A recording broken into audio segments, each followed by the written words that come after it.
bismillaahi raxmaani raxiim. waxaan joogaa gaalkacyo. waxa aan ka soo socday magaalada 15 kilomitir u dhow magaalada dhexdeeda. waxa aan ku wareysanayaa Axmed Jaamac Maxamed oo loo garan og yahay loona yaqaano Axmed Village. Axmed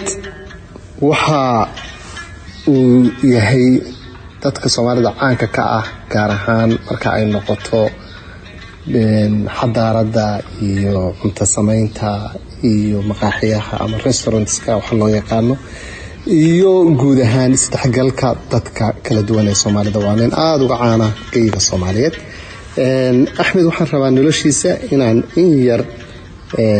ka ogaado. Axmed waxaad ku soo dhawaataa barnaamijkan la yiraahdo Sahayda Xaafuun. waxaynu raacaynaa doon, waxaynu ka raacaynaa xamar, waxaynu tegaynaa dhammaadka Indian Ocean-ka. Xaafuun baynu tegaynaa. marka ku soo dhawow barnaamijka. waan ku faraxsanahay inaan maanta kuugu imaado duleedka magaalada Gaalkacyo. bismillaahi raxmaani raxiim. waa mahadsantahay wasiir, waan ku soo dhawaahay barnaamijka. halkaad ku dhalatay Axmed? originally waxaan ku dhashay Gaalkacyo. Gaalkacyaad ku barbaartay? maya, xamar aan ku barbaaray. ceel hindi hawlwadaag. xaafadda hawlwadaag ceel hindi si fiican ku barbaaray. anigu waxaan kugu bartay London. goorma tagtay London? London waxaan tagay November 1989. aad bay u fogeyd. noloshu siday ahayd markii aad tagtay England waqtiga? wadanka markaan tagay England run ahaantii aad u adkayd. anoo nin ah reer koonfureed, yacni aqoonsiga wadanka markaa loo ogol yahayna inaad ahayd loo ogolaa only Somaliland qoomiyadaha ka soo jeeda, maadaama uu dagaal ka socday xilligaa waqooyiga. xilligaas uu dagaal ka socday wadanka iyo waqooyiga. marka dadka xaggaa ka yimaadaan la qaabili jiray. waa si fiican. waxaad ka soo guurtay 2011 sidaan qiyaasay. London waxaan ka soo guuray 2007. si wanaagsan. ka soo guuray xamarna waxaa imid bishii 8 2008. intaa u dhaxaysay waxaan sahminayay Djibouti, Kenya. xamar dagaal ka socday 2007 2008. dagaal xunaa ka socday. wadanku wuxuu ahaa dagaaladii Etoobiyaanka iyo hawshaas. dagaaladii Etoobiyaanki, shabaabkii iyo dawladii ugu horeysay Cabdullaahi markaas ay baxaysay Cabdullaahi Yuusuf Shariifna u soo galay. way aan ku soo noqono dulucda iyo nuxurka barnaamijkeena. waxa aan ka soo socday magaalada Gaalkacyo 15 kilomitir oo dhow. waxaanan imi hoteelkan weyn ee quruxda badan ee aad ka samaysay magaalada Gaalkacyo gobolka Mudug ee la yiraahdo Village. maxaa kugu kalifay magaalada inaad intaas oo dhan ka soo durugto oo aad timaado? inaad ka timaado London, xamar timaado, Gaalkacyo timaado, fanaanka uga timaado, maxaa kugu kalifay? laba maadaba way ugu kalifeen. waxaa ugu kalifay horta mar walba waxaan ahay nin jecel community-da meesha u liidataaba in isbedel ama waxa la yiraahdo visionka aan tuso. ayaa ugu kaliftay.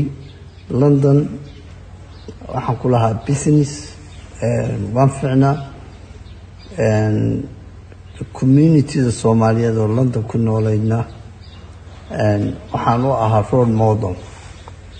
makhaayadaha waxaan furay 2000-kii. sababta ugu kalifatay mushaar fiican aan qaadanaya, hoteelo waaweyn aan ka shaqaynayay. waxaan dareemay haddii dalada Soomaaliyeed meel kastaba ka yimaadeen east west inaan tuso cultureka Soomaaliyeed in welcome ay u tahay multicultural community-da. Axmed wuxuu kugu tilmaamay fanaankii weynaa ee Xudaydi, Ilaahay uu naxariisto, Axmed Ismaaciil. qofka cunto yaqaanka ugu fiican ama chefka Soomaalida. video aan daawaday. halkaad ku baratay adigu cuntada noocan ah ee aaminsan yihiin xudeydinin cadan England Afrika meel walba tagay buu marka wuxuu kugu tilmaamay qofka ugu cunto fiican sheefafka ama kuuga Soomaalida halkaad ku baratay ilaahay u naxariisto xudeydii saaxiibkay buu ahaa waxaan cunto kariska ku bartay meesha la yiraahdo UK especially magaalada la yiraahdo Birmingham East Birmingham College and Surrey Hall halka markaan dhameeyay marka jaamacad baad u gashay miyaa cunto samaynta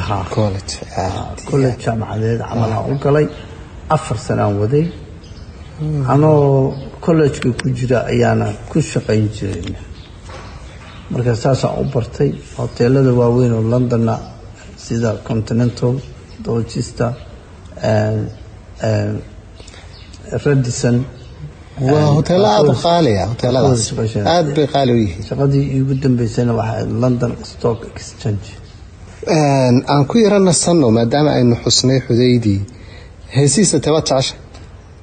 heesiisa uurka hooyo waan jeclahay bes dhaafi mayno uurka hooyo ayaan ku yarana sano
aan ku soo noqono barnaamijkeeni halkii ka sii aan qaadno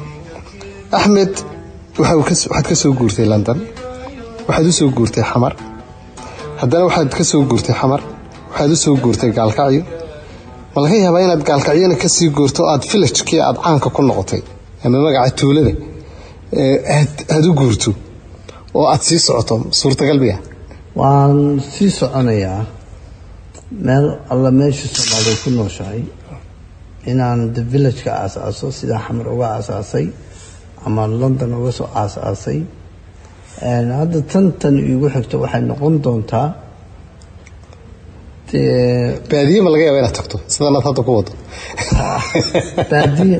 baadiye waa ma joogaa hadda hal su'aal oo kale aan ku weydiiyey waa maxay sababta aad uga ganacsato qaybtan food industry-ga ama cunto samaynta ama maqaaxiyaha waa iyadoo ganacsiyadu ay badan yihiin kale sababtu maxay tahay sababtu horta waa laba maado waxaa jirta dhaqan Soomaalidu leedahay oo qofku wixii base u ahaa uu ka cararo maasi fartiin dadban ayaan farayaa oo dadka rabaan tuso wixii aad ku shaqo baratay ama aad taqaanay inaad ku shaqaysatid oo aadan ka gudbin haddaad siyaasi tahay siyaasadaada joogtid haddaad macallin ahayd macallinimadii haddaan makaanig ahay cunto karisku aniga waa hobbigayga waana ku soo koray. marka waxaad leedahay qofkii shaqadiisii shaqa aan ahayn bay Soomaalidu u carartaa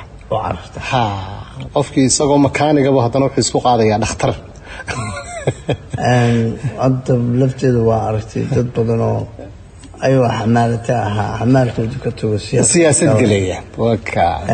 waa aragtay dad badan oo ayuu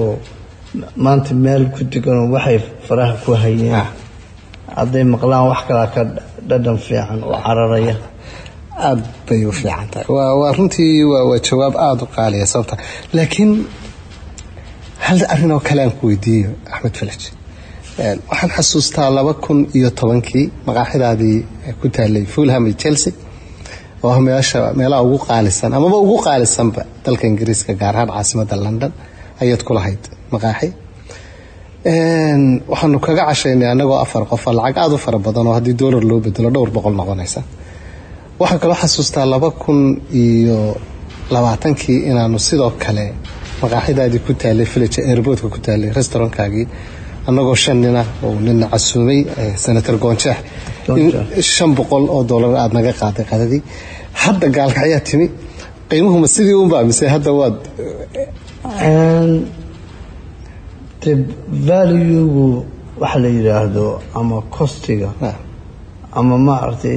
daily waxa aad isticmaalayso ku xirantahay marka ma ku xiran tahay macaamiisha customerka hayntooda oo hayaan bilmasal London oo kale waxa ku yimin jiray dadka middle class-ka ee shaqaysta. xamar oo kale waxa ku yimin jiray dadka ama ganacsatada ama dawladda ku jira. gaalkacyo ma jir middle class-koodu badan yahay oo ma awoodooda dhaqaale markaad u qiimayso London iyo Muqdisho iyo maya middle class-ka gaalkacyo dadka haynta dhexe leh faraha badan ee dabaqada dhexe way yartahay. laakiin muhiimaddu hadda mulkiilaha aan ahay waxaa isku dayayaa bulshadu inaad u kala tilmaamo darajada ay kala leeyihiin darajada waayo isku sheeka maahan isku inka maahan isku maaragtay sheekhaa jira oday dhaqameedaa jira nin middle class waxaa jira oo subaxii xafiis u shaqo soo yimaada ganacsadaa jira soo markaa fartiintaa u faraya waxa waaye in ummaddii kii danyarta ahaa meeshii danyarta ahayd xataa danyar badan waxaa jirta ku ganacsan yacni ganacsigoodii rabo inuu socdo laakiin anigu haddaan isku dayo kii ganacsigii yaraa inaan burburiyo oo soo jiita kii yaraa oo suuqi ka saarto ma doonayo soo daas fartiintaan faraya waxay tahay in kii danyarta ahaa meeshiisii uu joogo danyarta ahaa oo qof kalaasaa ganacsi ka samaynaya danyara kii maaragtay kaa ka jeebroonana uu tegi karo meeshii uu asaguna dadkii leebelkiisaa tegi karo. hal su-aalo kale aada u muhiima markaan maanta imi hoteelkaagan quruxda badan waxaa ka muuqda maalgelin fara badan. waxaan qiyaasayaa markaan eego dhismayaasha hoolalkan xafiisyada qaybaha hurdada derbiyada dhirta dhulka qiimihiisa dhulku intuu leegyahay oo aada u weyn lacag $2 milyan oo ku dhowdhow inay gashay. marka su-aashaas eego $2 milyan oo magaalada gaalkacyo dabaqa ugu dheer bay kaaga dhisi lahayd dhexdeeda ama xamar apartments fara badan oo bishii $1,000 apartment walba uu ka soo baxo aad ka samayn lahayd. markaan eegay ciladana timi iyo lacagta aad gelisay laba mid baan isweydiinayaa oo ah filimkii lagu metelay South Africa iyo Namibia dhexdooda ahaa God must be crazy inaad tahay nin aan waxba dan ka lahayn oo crazy ah iyo inaad tahay nin 20 sano dadka ka horeeyo oo ay u muuqdaan wax aan hadda dadka u muuqan. marka bal arintaa nooga jawaabo nin iska hobbigiisa iska socdaan faa'iido doon ahayn baa to xarakada uga jeeda waxan mise waxa tahay nin aragti ay 20 sano u muuqdo waxa soo socday gaalkacyo noqon doonta. waxaan maqli jiray yani moogtahay waana masayrna uu igu jiray oo markaan arko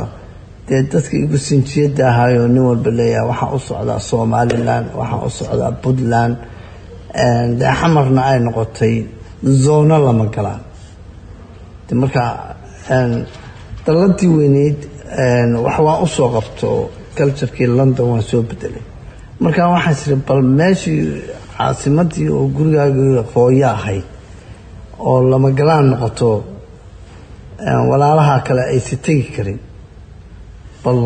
bal tag wax ka bedel marka waxa lagu tilmaamay markaad meesha jasiiro meel gelinayso kale inaanay waxan macquul ahayn miya sidoo kale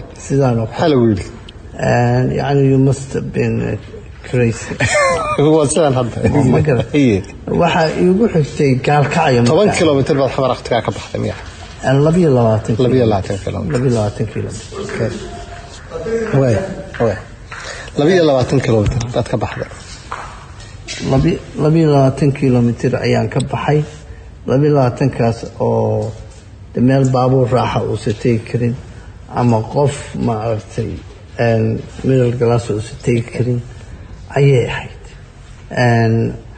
ka kaalayo meesha waxaa lagu tegay awal baabuur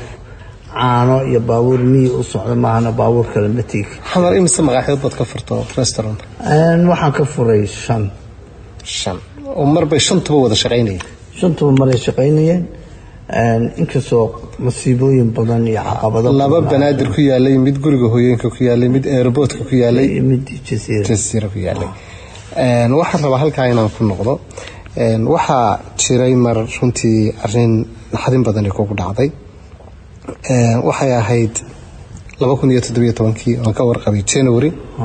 waxa shil baabuur ku geeriyootay xaaskaagii oo sidoo kalena ahayd arrimaha ganacsiga qofka kaala shaqeeya ama gacantaadii midig xanuunkii maalintaas oo hadda laga joogo 5 sanadood iyo dheeraad mana la wadaagi kartaa how painful sida xanuunkaasi uu ku ahaa xanuunkaas mid aan ka soo kabanayo horta ma ahan laakiin ilaahiga abuurta ay ka jeclaaday booskaas mararka qaarkood waan ku fikiraa adaa ku habboona inaan sida marka waxay ahayd caqabad ama arrin murugo leh oo igu soo saaciday waayo laf dhabar bay ii ahayd businesska ila kaabi jirtay guriga iga kaabi jirtay waxaa soo kici jiray anigoo maaragtay geesi ah ama niyad fiican aan shaqada ku soo aadi jirin ilaahay ha naxariisto in kasta oo qadarta aan la baajin karin oo qof naf walba ay waqtigeeda go'ayso haddana marmarka qaar waxa inaga xoog bataa abuurta aadaminimo iyo naxariista tusaale ahaan anigu haddaan iska soo qaado hooyaday waxay geeriyootay sanadkii 2019 waxay u geeriyootay oo laga helay xanuunka kansarka dhakhaatiirtu ku yiraahdaan haddii xilli hore la diagnose gareyn lahaa ama laga heli lahaa oo xanuunkan la ogaan lahaa waa la xakameyn lahaa waxaa kugu soo dhacaysa balmaad mar hore aad ogaatid si loo xakameeyo aad og qadarta waxaana keenaysa kalgacaylka iyo jacaylka ama waalidnimo ama de qofkii kula noolaayo naftaada qayb ka mid ahaa adigu xaaskaagu markii ay baxaysay intaanay shilka gelin waxaad ku tiri aan ku qaado marka way diido waxay ku tiri aniga baxaya iska dhaafo bajaaj bay qaadato marka mararka qaar ma istiraada haddii adigu qaadi lahayd waa la baajin kari lahaa inagoo qadarka in maaragtay aan la baajin karin waa sax laba maadaama maalintaas waxaa maalintii baarlamaanka la furayay oo dowladda farmaajo madaxweynaha hadda xilkiisu dhammaaday maalin khamiis ay ahayd arbacadiina waxaan ka wada shaqaynaynay howlkii xalane subaxaas waxaan maanta wadooyinku ma fiicna way xiran yihiin aan joogno berrito aan ka dhigana haddii ilaahay ka dhigo marka firfircooni iyo maaragtay shaqadii oo ay u aragtay inay waxyaalaha yaryar ay u baahan yihiin hawsha doonaysay ayay tiri maya iska joog aniga ayaa moorto qaadanaya wiil yaraa la raacay ay dhashay wiil yaraa raacay ay dhashay wiilkii baana ka badbaaday isaga oo shilkii la socday mootada ilaahay naxariisto marka waa arrin murugo leh booskeediina wax ii buuxiya ma haya dadka deegaanku sidee kuu soo dhaweeyeen markii aad timi gobolka mudug iyo gaalkacyo run ahaantii gobolka mudug dad waxaa ugu dambaysa wad yani si oo aan caadi ahayna oo ani maanta aan oran karo yani soo dhaweyn aan ka helay ma jirto horta waayo markii hore waxaa laygu furay waxaa la ii haysta markaa meeshaan dhisayay nin aan fiyoobeyn aragtida kuu muuqatay inaad maalgelin inta lee geliso gobolka mudug iyo magaalada gaalkacyo iyo duleedka magaalada oo dhinaca bandiirale ah aragtida kuu muuqatay gaalkacyo khaaska u tahay waa maxay aragtida iyo visionka ii muuqda waxay tahay gaalkacyo horta inay meel center ay tahay xamar ay u jirto 750 boosaaso sidoo kale jigjiga sidoo kale hargeysa sidoo kale badiina garaacad ilaa Khobyana iyo Xardheerana ay duleedkeeda tahay xoolihiina joogaan midaas waxaa kaloo jirta yani iisi muuqda 5 sano ama 10 sano soo socda haddii hamiga nagu jiro waxaan joognaa dhul qani ah dadkuna gaajaysan yihiin haddii olyadaas iyo barnaamijyadaas hadda oo shidaalku bilowdana laga najaxayo so markaas hoobkaygu waxay ahayd si dadku ay lafdhabar ugu sii noqoto weliba xagga nabadaynta balse ay maalgelintuna nabaday keentaa waxay keentaa ku dayashada waxay ogaanayaan intaasba ninkaas hadduu dhisay idinkuna ku daya way dadkii caanka ahaa ee Soomaaliyeed markaad hawshan qabatay yaa kula soo xiriiray gaar ahaan qolada fanka iyo suugaanta inta badan wacyigelinta qaabilsan rumaantii waxa ila soo xiriiray gabar hadda Maryam Mursal gaadoco gabar kaloo hadda America joogto ay oo يعني مقول لي عمل سجنت مقول مقعد رحمة رحمة روحي رحمة روحي إلى سو حرستي إن بدن إلى سو حرستي ولا بس وحى كلو إلى سو أضيان أبوان كان تياتر كان شوبة حرو سيد حرو الكجير أصلا ولا سو si fiican aad waa bal aan ku nasanno marka maadaama ay kula soo hadleen qolada fanka iyo suugaantu safarkeennii xamar ilaa xaafuun aan Maryam Mursal ku yaranaysanaa aad maadaama ay naga qayb qaadanayso kastu aslubiyo edab dumar lahaan jiray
waayahay aan isku soo noqod wanaagsan aan su'aal kale ku weydiiyo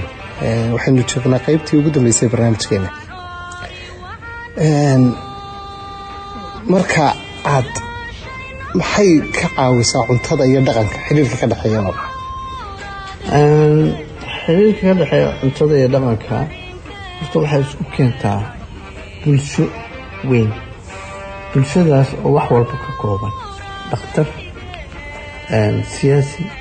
ganacsi magaal intaasoo qof fanka intaas oo musicianka ah intaasoo markay meeshaas iskugu yimaadaan oo kofee ku wada cabaan ama kii ajnabiga ahaa halkaa markuu arko bulshadaas intaas isku timid waxaa imaanaysa waxa la yidhaahdo isdhexgal waxaa imaanaysa halkaas isweydaarsi oo cilmi ah ka dhalanaysa barnaamijkaasoo kalena hadda kahor waan ka qayb qaatay 2013 oo anoo article aan sameeyey 2010 ayaa arkeen markaa Norway waan tagay 2013 markii Axmed Madoobe oo xamar imaanayo Jubbaland la dhisay aan la koobsaday weliba waxaa ugu dhacay qarax asaga loo waday alla ila soo aaday marka waxaa halkaas ka helay taakulayn the world service oo contribution iyo aruuriye okay aan halkaas su'aalka weydiiyo maqaaxidaada ku taala xamar guriga hooyooyinka 2 jeer baa qarax 2 jeer ma 3 jeer iyo 3 jeer agteeda oo qarax ka dhacay 6 jeer baa la qarxiyay tan ku taala banaadirna marba 2 jeer 3 jeer baa igana la qarxiyay ma 4 jeer runtii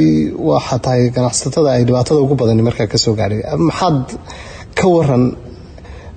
dhibaatada uu qaraxu ku hayo ganacsiga horta ganacsiga waa aad u daran because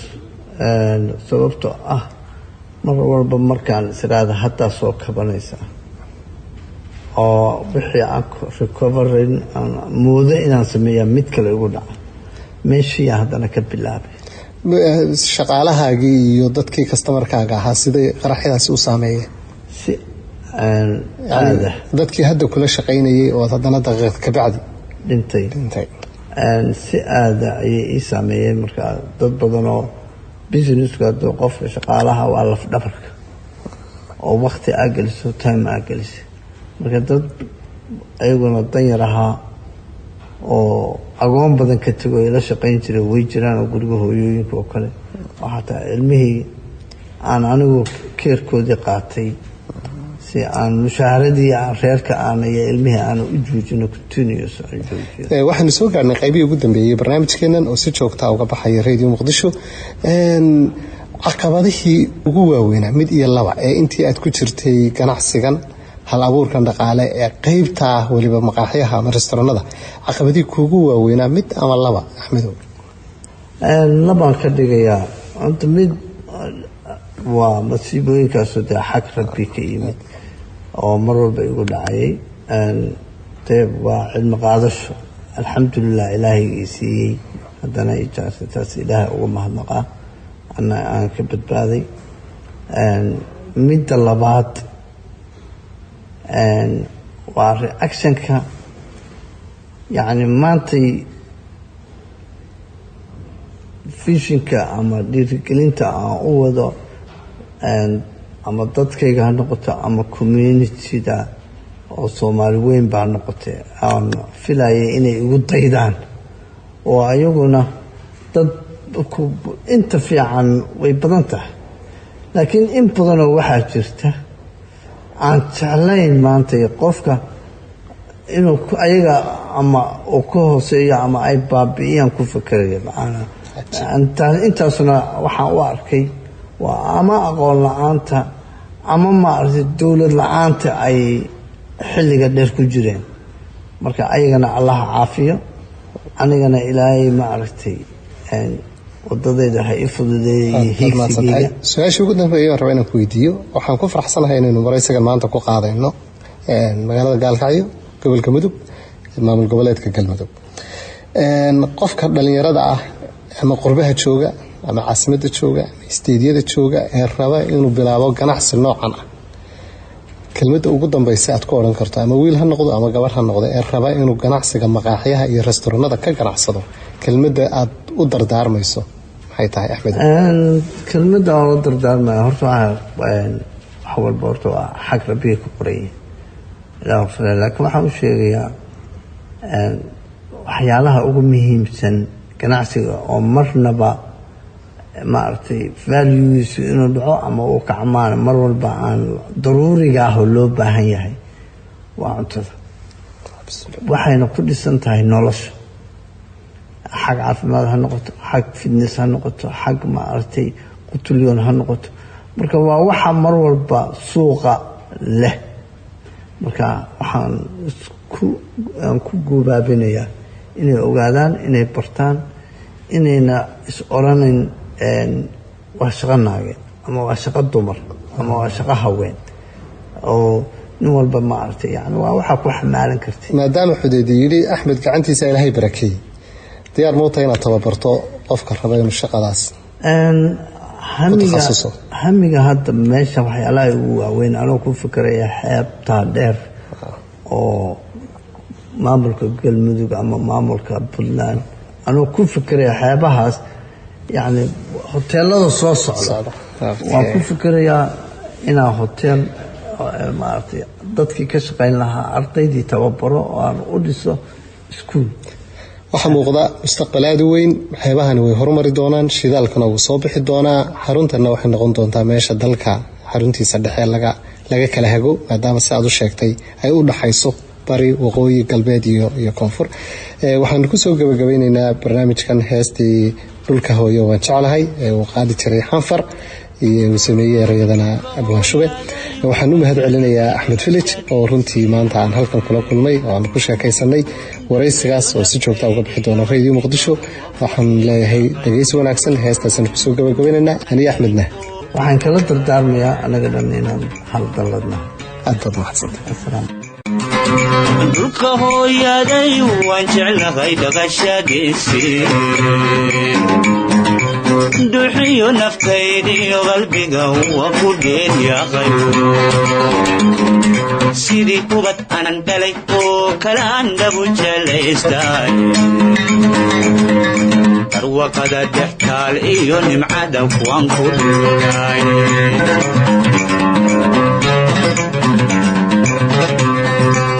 hooyaday waan jeclahay dhaqashadiisii duxiyo naftaydiyo qalbiga waa ku dheeryaqay sidii kubad aan dhalay oo kala dhabu jelaystay barwaqada dhextaal iyo nimcada kuwan ku dhulay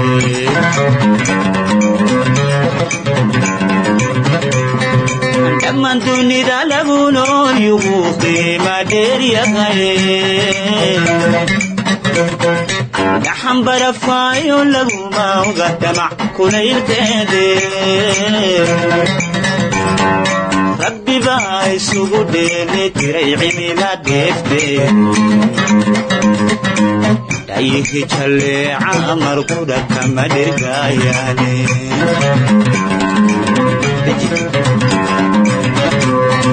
dhammaan dunida lagu nool yugu qiima dheer yahay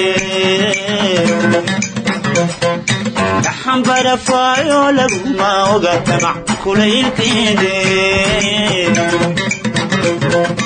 rabbi baa isugu dheeli tiray cimila dheefte dhayihi jalleeca markuda kama dhirgaayaane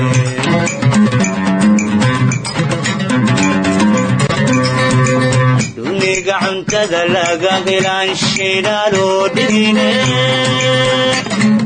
dalxan subagaadhay oo karoordhay lagiyo jidhka dirta xabagta laga soo koriyo miraha dhuumanta dhadhamiyi kuma doorsan karo togta dibadeed